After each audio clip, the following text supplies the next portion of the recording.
Good afternoon बच्चों। आज हम बात करेंगे बायोमोलिक्यूल्स टॉपिक के बारे में। सभी का ध्यान सामने करना। बायोमोलिक्यूल्स टॉपिक के बारे में बात करेंगे। बायोमोलिक्यूल्स होता क्या है, हम बात करेंगे जैव अणु के बारे में। जैव अणु क्या होता है? जैव शरीर, कोई भी शरीर जैसे हमारी बॉडी है, जैव शरीर में बहुत सारी ऐसी चीजें हैं जो जीवन रहित है। जैव शरीर में ऐसी बहुत सारी चीजें हैं जो जीवन रहित है, और वो जब आपस में मिलकर कोशिकाओं का निर्माण करती है, एक संगठित पदार्थ का निर्माण करती है, उसे हम जैव अणु बोलते हैं। हम बात करेंगे बायोमोलिक्यूल्स की। जैव अणु है क्या? तो जैव शरीर में बहुत सारी ऐसी पदार्थ है जो जीवन रहित है, और वो जब आपस में मिलकर एक संगठित पदार्थ का निर्माण करते हैं, उसे हम बोलते हैं जैव अणु।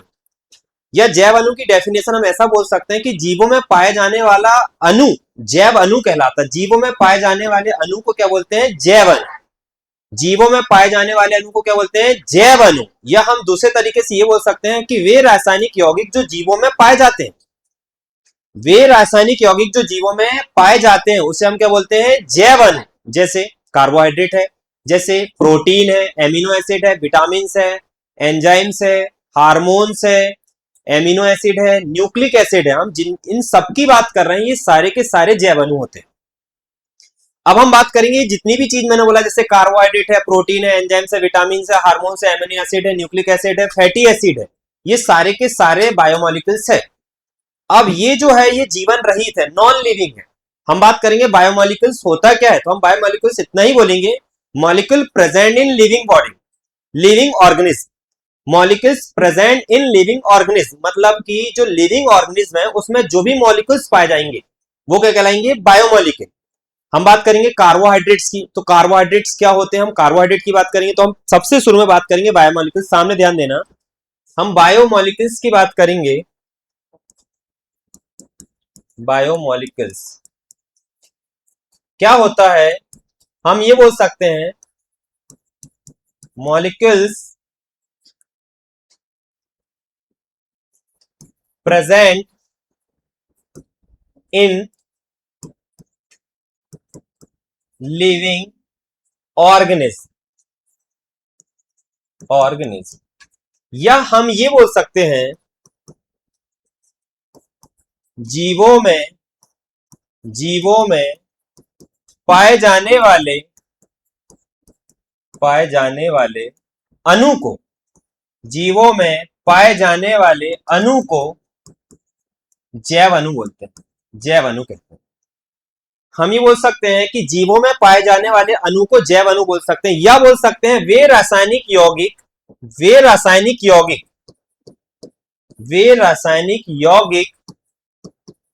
जो कि वे रासायनिक यौगिक जो जीवों में पाए जाते हैं, जीवों में पाए जाते हैं, जीवों में पाए जाते हैं, उन्हें हम क्या बोलते हैं? जैव अणु। जैसे जैसे जैसे हम बात करेंगे कार्बोहाइड्रेट की, जैसे कार्बोहाइड्रेट्स,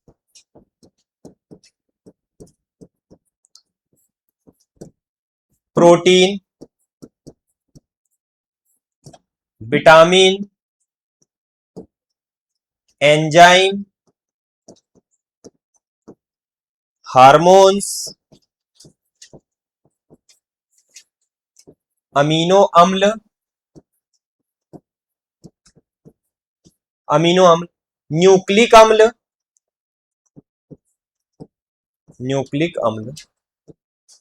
और भी चीजें होगी जो कि हम इनमें इनमें बात करेंगे। जैसे हम बात करेंगे कार्बोहाइड्रेट क्या होता है, सबसे पहले बात करेंगे कार्बोहाइड्रेट की। सबसे पहला टॉपिक है हमारा कार्बोहाइड्रेट्स। पहले आप समझिएगा कि जैव अणु होता है क्या, सबका ध्यान इधर सामने।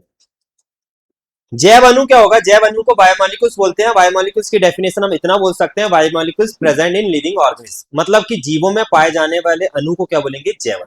या ऐसे रासायनिक पदार्थ जो किसमें पाए जाते हैं? जीवों में, उन्हें क्या बोलेंगे हम? जैव अणु। जैसे क्या है? Carbohydrate, protein, vitamin, enzymes, hormones, amino अम्ल और न्यूक्लिक अम्ल।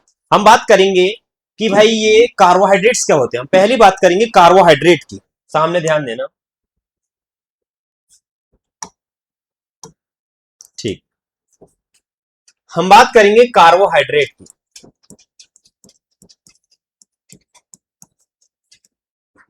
कार्बोहाइड्रेट। कार्बोहाइड्रेट क्या होते हैं?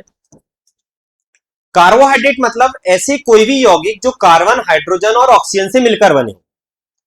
ऐसे कोई भी यौगिक जो कार्बन, हाइड्रोजन, ऑक्सीजन से मिलकर बने हो उसे हम कार्बोहाइड्रेट बोलते हैं। या हम ऐसा बोल सकते हैं कि प्राकृतिक रूप से पाए जाने वाले कार्बनिक पदार्थ को, प्राकृतिक रूप से पाए जाने वाले कार्बनिक पदार्थ को कार्बोहाइड्रेट बोलते हैं। प्रकृति में प्राकृतिक रूप से पाए जाने वाले कार्बनिक पदार्थ को कार्बोहाइड्रेट बोलते हैं। प्रकृति में प्राकृतिक रूप से पाए जाने वाले कार्बनिक पदार्थ को कार्बोहाइड्रेट बोलते हैं। ये जंतु में भी पाए जाते हैं, ये पौधे में भी पाए जाते हैं, मतलब ये प्लांट्स और एनिमल दोनों में पाए जाते हैं। और ये पॉलीमर होते हैं। कैसे होते हैं? पॉलीमर। और इन पॉलीमर को हम बायोपॉलीमर बोल सकते हैं। क्या बोल सकते हैं? बायोपॉलीमर। इसे हम बोल सकते हैं जैव बहुलक। क्या बोल सकते हैं? जैव बहुलक। तो बात करेंगे कार्बोहाइड्रेट होते क्या है, तो हम बोलेंगे प्रकृति में प्राकृतिक रूप से पाए जाने वाले कार्बनिक पदार्थ को, प्रकृति में प्राकृतिक रूप से पाए जाने वाले कार्बनिक पदार्थ को कार्बोहाइड्रेट बोलते हैं, जो कि कार्बन, हाइड्रोजन और ऑक्सीजन से मिलकर बने होते हैं। और यह प्लांट्स और एनिमल्स दोनों में पाए जाते हैं। इन्हें हम बायोपॉलीमर भी बोल सकते हैं या जैव बहुलक भी बोल सकते हैं। सामने ध्यान देना बेटा, हम बोल सकते हैं कि प्रकृति में प्राकृतिक रूप से पाए जाने वाले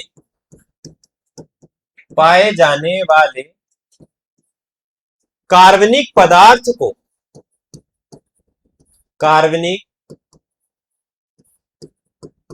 पदार्थ को कार्बोहाइड्रेट बोलते हैं, कार्बोहाइड्रेट कहते हैं। ठीक। और ये पादप व जंतु दोनों में पाए जाते हैं, पाए जाते हैं। इसे हम बायोपॉलीमर या जैव बहुलक भी बोल सकते हैं। बायोपॉलीमर या जैव बहुलक भी बोल सकते हैं, क्योंकि ये प्लांट्स और एनिमल दोनों में पाए जा रहे हैं। हम बात करेंगे कि भाई कार्बोहाइड्रेट होता क्या है, कार्बोहाइड्रेट की डेफिनेशन कौन सी है, जो बिल्कुल व्यवस्थित परिभाषा बात करेंगे। तो कार्बोहाइड्रेट की बात करेंगे, कार्बोहाइड्रेट की परिभाषा की बात करेंगे। कार्बोहाइड्रेट की परिभाषा, एकदम व्यवस्थित परिभाषा क्या होगी पुस्तक के अनुसार? अगर हम देखेंगे तो कार्बोहाइड्रेट की परिभाषा होगी ध्रुवण घूर्णन ध्रुवण घूर्णक पॉलीहाइड्रोक्सी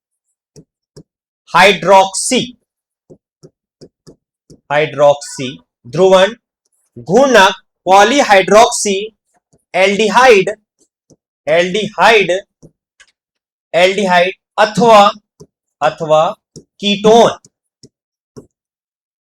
कार्बोहाइड्रेट की डेफिनेशन, एकदम व्यवस्थित डेफिनेशन ये होगी कि भाई ध्रुवण घूर्णन या घूर्णक भी बोल सकते हैं, रोटेशनल होता है उसका मतलब। ध्रुवण घूर्णन पॉलीहाइड्रोक्सी एल्डिहाइड अथवा कीटोन कार्बोहाइड्रेट कहलाता है। इसका मतलब है कि ध्रुवण घूर्णन पॉलीहाइड्रोक्सी एल्डिहाइड अथवा कीटोन को हम क्या बोलते हैं? कार्बोहाइड्रेट। ध्रुवण घूर्णन का मतलब क्या होता है? ध्रुवण घूर्णन का मतलब होता है जो प्रकाशिक सक्रिय होते हैं, प्रकाशिक सक्रिय का मतलब होता है ऑप्टिकली एक्टिव। और ऑप्टिकली प्रकाशिक संवेदक की मैंने आपको डेफिनेशन बताया था कि जब किसी प्रकाश को निकोल प्रिज्म से गुजारा जाता है तो बाहर हमने समतल ध्रुवित प्रकाश बनाए थे।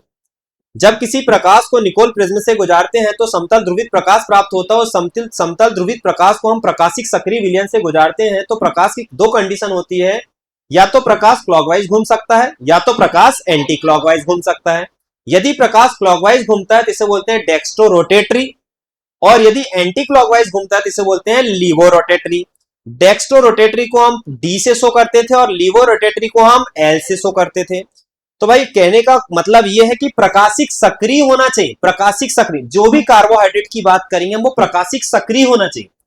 प्रकाशिक सक्रिय का मतलब क्या होगा कि वो ऑप्टिकली एक्टिव होना चाहिए। ऑप्टिकली एक्टिव कब होगा? जब वो कायरल कार्बन होगा, किरेल होगा।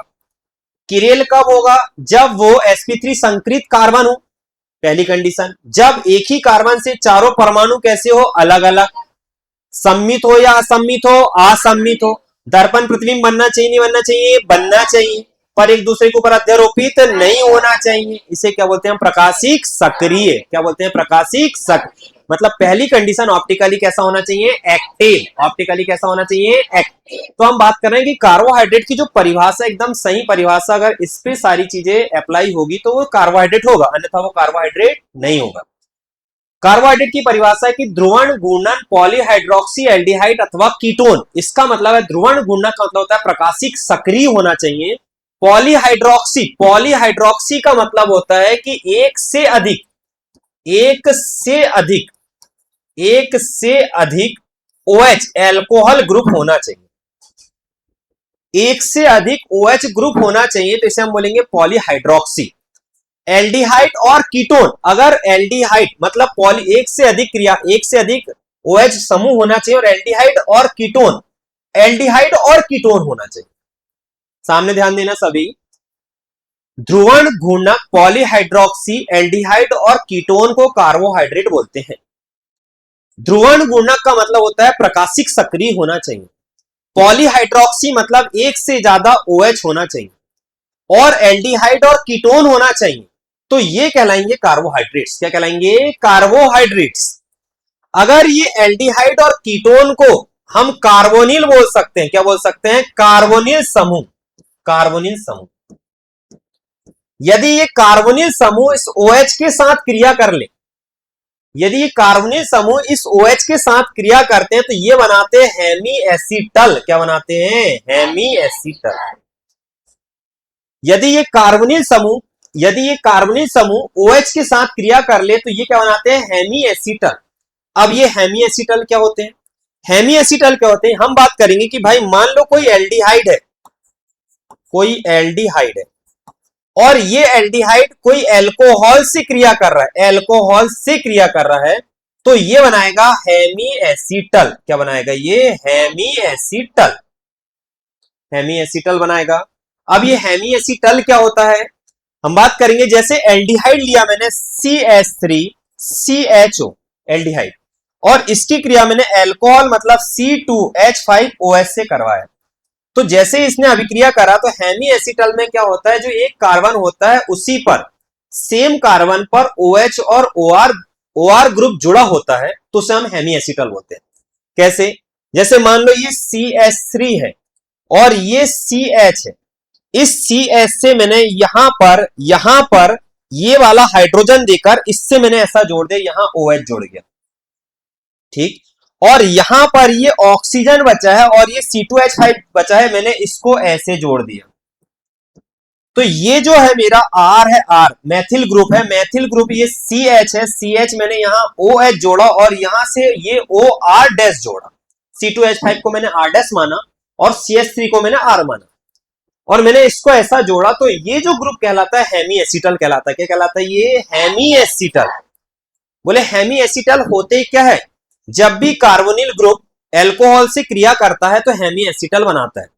एल्डिहाइड अगर एल्कोहल से क्रिया करेगा तो हेमी एसीटल बनाएगा, और यदि एल्डिहाइड की जगह हम कीटोन की क्रिया करवाएंगे एल्कोहल से, तो हेमी कीटल बनाएगा।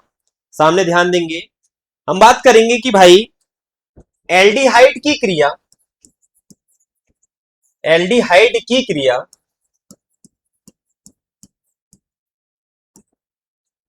एल्डिहाइड की क्रिया हम एथेनॉल एल्कोहल से करते हैं, एल्कोहल से करते हैं, तो ये हेमी एसीटल बनाता है, हेमी एसीटल बनाता है। पर यदि मान लो हम कीटोन लेते हैं, कीटोन, और कीटोन की क्रिया हम एल्कोहल से करते हैं, कीटोन की क्रिया हम कैसे करते हैं, एल्कोहल से, तो ये बनाता है हेमी कीटल। ये क्या बनाता है, हेमी कीटल। यदि हम एल्कोहल, एल्डिहाइड की क्रिया एल्कोहल से करेंगे तो हेमी एसीटल बनेगा, और कीटोन की क्रिया अगर हम एल्कोहल से करेंगे तो हेमी कीटल बनेगा। अब हम बात करेंगे कि ये जो कार्बोहाइड्रेट है, ये इनकी और क्या विशेषता पाई जाती है, तो कार्बोहाइड्रेट का जो समान सूत्र, ये कार्बोहाइड्रेट है, हम बात करेंगे कार्बोहाइड्रेट्स, कार्बोहाइड्रेट्स का जो समान सूत्र होता है वो होता है CnH2nOn। कार्बोहाइड्रेट का समान सूत्र होता है CnH2nOn। और एक सरलतम कार्बोहाइड्रेट अगर हम बोले कि कार्बन की संख्या कितनी रखते हैं, 3। कार्बन की संख्या कितनी रखते हैं, 3। अगर हम कार्बन की संख्या 3 रखेंगे, बच्चों सामने ध्यान देना बेटा, यदि हम कार्बन की संख्या 3 रखते हैं तो कार्बन की संख्या जैसे हम यहां रखेंगे 3, ये हो जाएगा C3, ये हो जाएगा S6, ये हो जाएगा O3। तो ये 3 कार्बन वाला कोई कार्बोहाइड्रेट बना है। इस 3 कार्बन वाले कार्बोहाइड्रेट को हम ट्रायोज बोल सकते हैं। क्या बोल सकते हैं, ट्रायोज। ट्रायोज बोल सकते हैं। 3 कार्बन वाले कार्बोहाइड्रेट को हम क्या बोल सकते हैं, ट्रायोज। तो हम इसे बोलेंगे सबसे सरलतम कार्बोहाइड्रेट अगर किसी को बोला जाता है तो वो क्या होता है, ट्रायोज। क्या होता है, ट्रायोज। अब क्या होगा कि जो कार्बोहाइड्रेट होगा अगर वो एल्डिहाइड संरचना रख रहा है, कोई कार्बोहाइड्रेट है वो एल्डिहाइड संरचना रख रहा है, तो कार्बोहाइड्रेट को भी 2 भाग में डिवाइड कर सकते हैं। सामने ध्यान देना सभी, कार्बोहाइड्रेट्स भी 2 प्रकार के होते हैं। पहला एल्डोस और दूसरा कीटोस। कीटोस। एल्डोस कब बोलेंगे, जब कार्बोहाइड्रेट में क्रियात्मक समूह एल्डिहाइड होगा। कीटोस कब बोलेंगे, जब क्रियात्मक समूह कीटोन होगा, तो इसे क्या बोलेंगे, कीटोस। इसे क्या बोलेंगे, कीटोस। और जब इसका हम नामकरण करेंगे तो अनुलग्न और पूर्वलग्न यूज करेंगे। तो ये जो होते हैं इनके क्या कहलाते हैं, अनुलग्न। क्या कहलाते हैं, अनुलग्न। और जब हम किसी का नामकरण करेंगे, सामने ध्यान देना, नामकरण करेंगे तो इनके नाम के अंत में, नाम के अंत में ओज लगाते हैं। क्या लगाते हैं, ओज। नाम के अंत में क्या लगाते हैं, ओज। नाम के अंत में क्या लगाते हैं, ओज। मतलब अंत में क्या लगाएंगे, ओज। और पहले क्या लगाएंगे, अगर एल्डिहाइड हुआ तो बोलेंगे एल्डो। एल्डिहाइड हुआ तो क्या बोलेंगे, एल्डो। और अगर कीटोन हुआ तो क्या बोलेंगे, कीटो। और साथ में क्या लगाएंगे, ओस। तो ये क्या कहलाएंगे, एल्डोस। और ये क्या कहलाएंगे, कीटोस। ये क्या कहलाएंगे, एल्डोस। और ये क्या कहलाएंगे, कीटोस। तो कार्बन परमाणु की संख्या के आधार पर इनका नामकरण किया जाता है। तो नामकरण कैसे करते हैं वो देखेंगे, सामने ध्यान देंगे सभी। कार्बन परमाणु की संख्या, कार्बन परमाणु की संख्या, एल्डोस का नाम कैसा करेंगे, कीटोस का नाम कैसे करेंगे। मान लो कार्बन परमाणु की संख्या 3 आती है। कार्बन परमाणु की संख्या कितनी आती है, 3। तो इसे बोला जाता है ट्रायोज। क्या बोला जाता है, ट्रायोज। कार्बन परमाणु की संख्या कितनी होती है, 3। तो इसे क्या बोला जाता है, ट्रायोज। और ट्रायोज को अगर हम एल्डो में जोड़ेंगे तो ये क्या बन जाएगा, एल्डो ट्रायोज। क्या बनेगा ये, एल्डो ट्रायोज। इसी का नाम अगर हम कीटोन के साथ करेंगे तो क्या बनेगा, ये कीटो ट्रायोज। क्या बनेगा, ये कीटो ट्रायोज। यदि मैं कार्बन की संख्या कितनी मानता हूं, 4, तो इसको बोलते हैं टेट्रोज। क्या बोलते हैं, टेट्रोज। अगर हम एल्डिहाइड में बोलेंगे तो क्या हो जाएगा, एल्डो टेट्रोज। और यदि हम इसे कीटोन में बोलेंगे तो क्या हो जाएगा, कीटो टेट्रोज। कीटो टेट्रोज।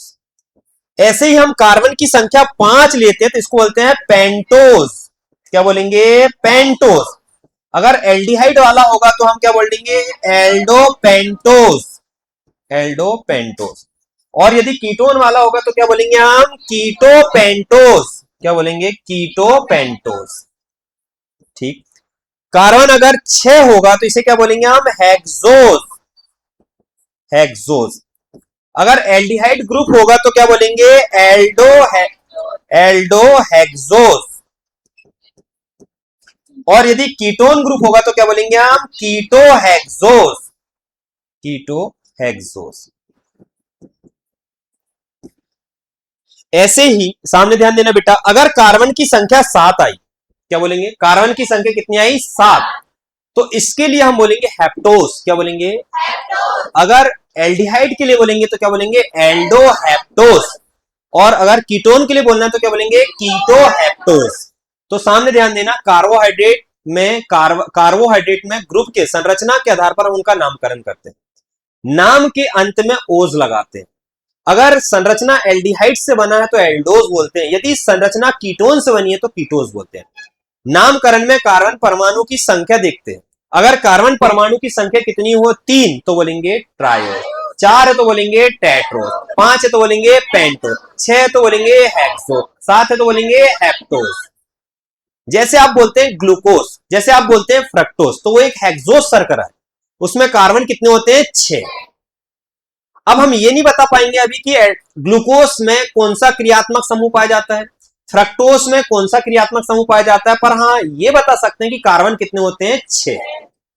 अब कार्बन 6 होने के कारण इसको हम हेक्सोस शर्करा बोलेंगे। क्या बोलेंगे? हेक्सोस शर्करा। क्वेश्चन आता है कि ग्लूकोज में कौन सा क्रियात्मक समूह पाया जाता है, वो अभी हमने पढ़ी नहीं, पर अगर आपसे पूछा जाएगा कि ग्लूकोज में कौन सा क्रियात्मक समूह पाया जाएगा तो आप बताना एल्डिहाइड। क्या पाया जाएगा? एल्डिहाइड, क्योंकि किसका एग्जांपल बनेगा? एल्डोहेक्सोस का। किसका बनेगा? एल्डोहाइड। अगर आपसे पूछे कि फ्रक्टोज में कौन सा क्रियात्मक समूह पाया जाता है तो आप बताएंगे कीटोस। क्या पाया जाता है? कीटो। इसका नाम क्या बनाएगा? कीटोहेक्सोस। क्या बनेगा? कीटोहेक्सोस। एक सरलतम कार्बोहाइड्रेट की बात करेंगे अंत में, सामने ध्यान देना। एक सरलतम कार्बोहाइड्रेट, सामने ध्यान देना बेटा, सरलतम कार्बोहाइड्रेट्स। पहले तो कार्बोहाइड्रेट का सूत्र क्या होता है? CnH2nOn। और सरलतम कार्बोहाइड्रेट जो होता है जिसमें n की वैल्यू 3 होती है, यहां से स्टार्ट होता है। n की वैल्यू कितनी होती है? 3।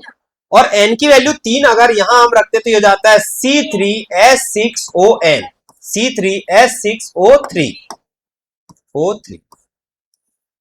इसका अगर हम संरचना सूत्र बनाते, सामने ध्यान देना, फिशर प्रोजेक्शन बनाते हैं, फिशर प्रोजेक्शन।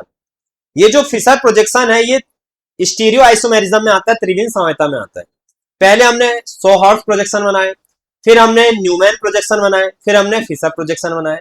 सोहर्स प्रोजेक्शन बनाने के लिए एक तिरछी रेखा खींचे, एक को नीचे दो को 120 पर लिखे थे। न्यूमैन प्रोजेक्शन बनाने के लिए एक तिरछी आंखों से देखे थे, तो जो दिखाई दे रहा था उसके लिए डॉट, जो दिखाई नहीं दे रहा था उसके लिए सर्कल बनाए थे। फिर हमने जब फिशर प्रोजेक्शन बनाए थे तो दोनों आंखों से ऊपर देखे थे, एक को वर्टिकल पे, दो को हॉरिजॉन्टल पर लिखे थे। ऐसा करके हमने फिशर प्रोजेक्शन बनाए थे। तो यहां पर हम इसका फिशर प्रोजेक्शन बनाते, इसका फिशर प्रोजेक्शन ऐसा बनेगा, ये हो जाएगा CHO, यहां पर हो जाएगा CH2OH, यहां आ जाएगा OH और यहां आ जाएगा H। ठीक, सेम इसी का दूसरा रूप भी बना सकते हैं कि भाई इसको ऐसा भी बना सकते हैं, CHO CH2OH, यहां पर OH और यहां पर H। सामने ध्यान देना, यहां से क्वेश्चन आए। अब यहां पर यदि हम देखा जाए OH और CHO में मुख्य क्रियात्मक समूह कौन है? CHO। CHO और OH में, एल्डिहाइड और अल्कोहल में मुख्य क्रियात्मक मेन फंक्शनल ग्रुप कौन सा है? CHO। अभी आपको पता नहीं होगा।